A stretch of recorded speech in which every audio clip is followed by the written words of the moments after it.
Player housing is getting some genuinely massive updates in patch 12.1. We've got the import-export feature, we've got new housing levels going all the way up to level 12, we've got pet beds allowing us to place pets in our homes, a complete revamp of the dye system, and a few other hidden secret surprises to talk about as well, including how you can get Pepe in your own house. Quick PTR disclaimer, please remember that the things I'm talking about here are currently being tested on the public test realm, so when they make it into the live game in 12.1 they may be slightly different. With that said, welcome to the Drowsy Dragon. Let's dive into all the new housing changes. The first major thing is of course the import-export feature. You'll finally be able to save all the housing builds that you've put hours of your life into and immortalize them into a blueprint, allowing you to get on with your next creation or share them with your friends.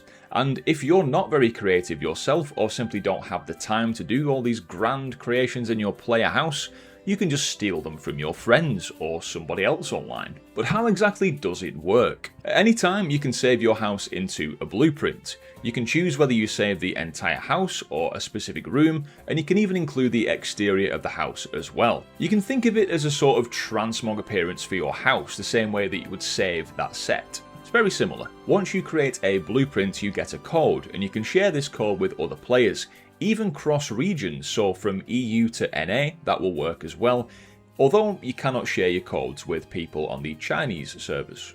You can even inspect these in chat as well to see what the blueprint looks like before you decide if you want it or not. We can have up to 50 blueprint save slots, and there's also 10 auto save slots for when you're previewing things, so maybe you import one, you have a little look around before you actually save it, maybe you don't like it so you just decide to get rid of it. That's not going to take up one of your 50 save slots, and 50 is quite a lot, isn't it? Now you may be wondering what happens if you import one of your friends' builds and they have a piece of decor that you don't actually have. So the system will let you know if that is the case. It will show you which items that you don't need that are required for that build. You can still choose to go ahead and import the build, import the blueprint, but it just won't contain those pieces that you don't have, of course. You can then go and find them and then bring them back in, and you know where they would go in the build. It does work similarly for dyes as well, so ideally it will, if it can, if you have the dye available, it will automatically dye the items for you as you import them. If you don't have the dye, again, it should make you aware, but at least you know which pieces you are going to get, and it will just simply import them as their undyed versions. Now, don't worry about people turning up to your house and just basically stealing your blueprint. There is a new feature that's toggleable on or off, so if you want people to be able to come to your house and simply like the look of it and copy it, you can enable access for them to do that, but by default this is turned off. So on patch day, don't worry, people won't be coming into your house and stealing all your creations. Now, I know what you're thinking. You're probably going to see people selling their housing builds for gold or for actual real life money, which is a bit dodgy. Some people are definitely going to do this. Some people already are trying this, which is definitely very dodgy.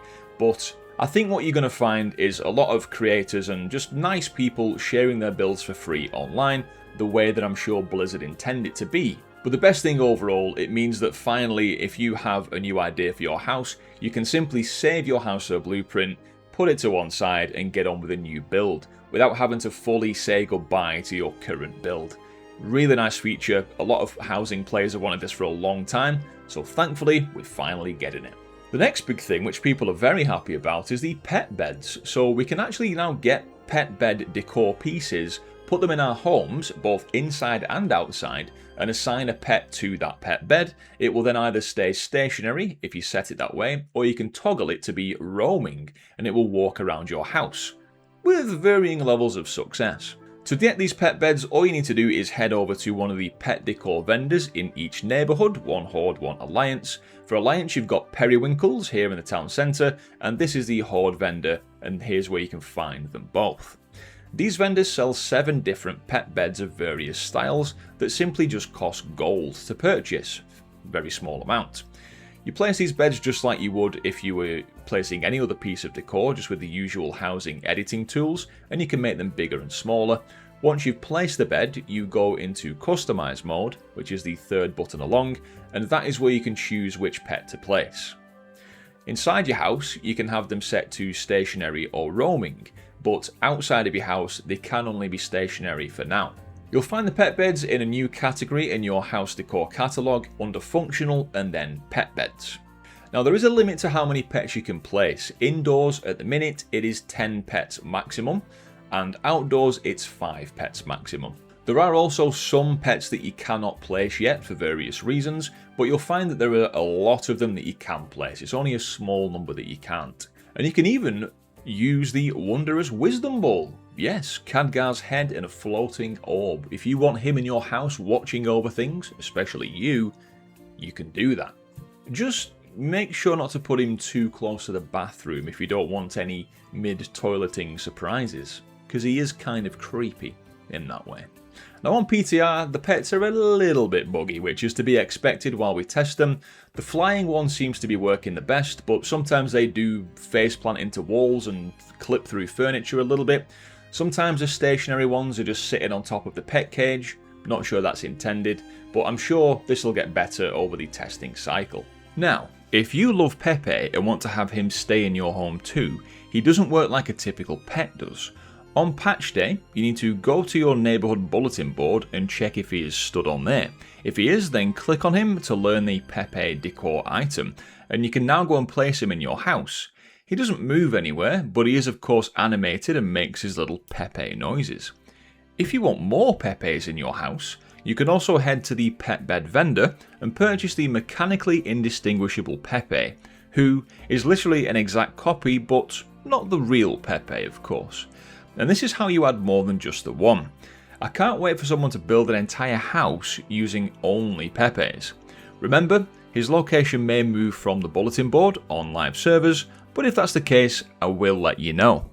Next up, we've got a pretty substantial change to the entire dyeing system. Now, there were a lot of dyes in total. I think there were more than 80 dyes available in the game, and there are 15 new dye colours being introduced into the game, which would have made it about 95 slots in total if you wanted all those dyes in your bags at once, which is pretty ridiculous. And Blizzard realised this, so they made this nice change. So dyes are changing so that you only need the base colour in your bags, and then if you want to do any shade of blue, that will just simply use blue dye, and the same for all the other colours, red, green and so on. So I think he's reduced it to a total of 8 or 9 bag slots overall, which is far less than you needed currently. When you log in on 12.1 patch day, you'll simply get mail, which is going to be all the converted dyes that you have. So if you have 80 odd different types of dye, you'll get a lot of mail, which will just give you, red dye, purple dye, blue dye, and so on.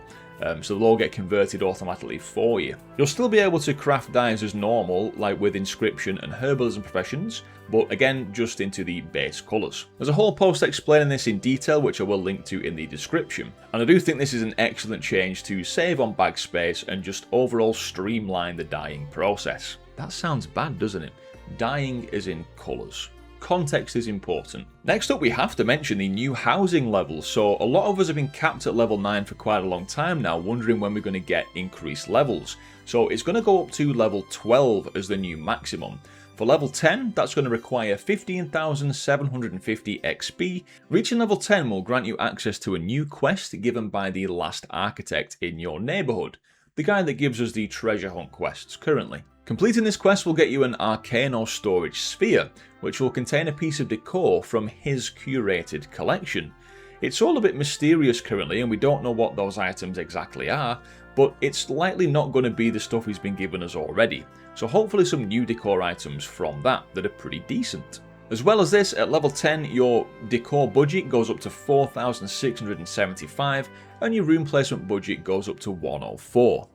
Level 11 is basically just more storage and more rooms. It's a huge jump at this level. You get your decor limit internally up to 5,545 and 124 room placement budget. And then finally, level 12 is the new cap. It will require 22,200 XP to get to this level, which has reduced slightly since the PTR went live. And you can see here we basically get an increased cap to our internal decor budget and the amount of rooms we can place. So houses are going to be jam-packed and absolutely huge, with this new level. And to help us reach these new levels, we also get some new endeavours. Now, there is a new featured endeavour which is involving the Armani Trolls when 12.1 goes live, which makes perfect sense because that's what the story is all around when we go to this new Coiled Isle. And it brings with it, of course, some new tasks to complete that are all related to the Trolls and the new zone, as well as some new Decor items to get as well. There are 3 other new endeavours which will eventually be available after the Troll endeavour is completed.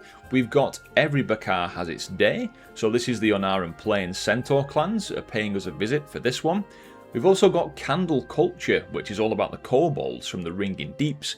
And then lastly we've got the Vacation Season, which is related to the Tortollans, basically having a holiday in our neighbourhood and sharing their wisdom. Now, Blizzard have also hinted that whenever you complete an endeavour in any of your neighbourhoods, once the endeavour is finished and concluded, there will be some remnants of that endeavour dotted around your neighbourhood, so probably just maybe NPCs you can find or pieces of scenery and things like that, just to give a nod to the fact that you did have those adventures with those Endeavour NPCs, which is quite a nice touch. Now let's talk about the lesser known, more mysterious, secretive changes that not much has been said about recently. Now, some of the buildings that were already present in the neighbourhoods but with closed doors have opened up, and there's one in each of the neighbourhoods for Horde and Alliance. Now, these have some interesting holiday themed items located within them. You can see where these both are currently on the PTR for Horde and Alliance just here on the screen right now. And there's currently nothing you can buy from the vendors. The Alliance one doesn't have a vendor in it either.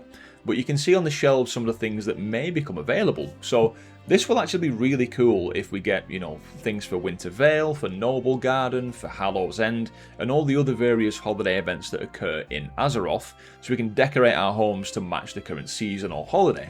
And I think this will tie in very nicely with the blueprint system, so you can have your house as it is currently, and then let's say it's Winter Vale, so it's Christmas in real life, you can then just add all your Christmas decorations to your home, and then when it's finished, you can just simply revert back to the old blueprint. So you don't have to go around and individually remove all the pieces of decor that you've added. Another thing that's going to be a very welcome change is that you can now actually move the entry room. So you may remember when housing came out and people wanted to figure out how to make a basement. Sometimes people did that with some success, but now you can just move the entire entry room itself. So you can even move this up to different levels. So if you want to have your house starting from right at the top and descend into some sort of basement or even like a cave system, you can do that very effectively now. Just drag it around on the housing room editor and put it in place. Now, don't be like me and be a silly fool and just try to move the door. It's not the door that is going to have this effect, it's the actual entry room itself. But finally, basements. Properly. Huzzah. Another thing that appears to be coming are some artisanal rooms. Now, these are probably going to be pre-decorated rooms that you can simply buy from a vendor in the neighbourhood and import straight into your house, or just apply through the housing room editor. So you can see here the vendor currently doesn't show anything on there, but these plans or these artisanal rooms seem to be purchasable for housing community coupons. So let me know what you think these are in the comments, but it's likely to be pre-decorated rooms. I think so anyway. So again, a nice thing if you are someone who's struggling to wonder what to put in a room, you can just get some pre-built rooms. Let's see what these are though. I'll share more information as soon as we find out. And the final thing to mention is there are 2 new housing exteriors listed on the PTR. Now these again, very mysterious because we've no idea what they are. In the title of them you can see it says shop, so this led everybody to assume that it was going to be available on the shop, like the treehouse exterior that we saw on the shop recently. But Blizzard have explicitly confirmed that this will not be from the shop and will be available to be earned in-game. So no idea what this is going to be, because currently on PTR, when you try to apply this to a house, you get this ginormous pink cube. So this is definitely not it, but this is the kind of stuff Blizzard normally use when there's placeholder things in game that don't have an actual model yet. So it's likely to be something kind of unique. You may speculate potentially this could be the external features of other races' houses rather than just night elves and orcs and humans and things like that, but I think if it was going to be different races' exteriors, they would have said something about that by now.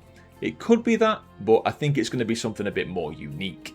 So, those are all the things that we currently know that are coming in patch 12.1 with housing. What do you think of the updates? What are you most excited for? Let us know in the comments. Thank you so much for watching, guys. As always, big thank you especially to our channel members that support the channel with their own money over here on YouTube and also over on Patreon. If you would like to do the same, you can do so by checking out the links in the comments. If you did enjoy the video, please do leave it a like and subscribe for more content from me, the Drowsy Dragon, all about World of Warcraft. Take care, guys, have a brilliant day, and I'll catch you in the next one. Cheers.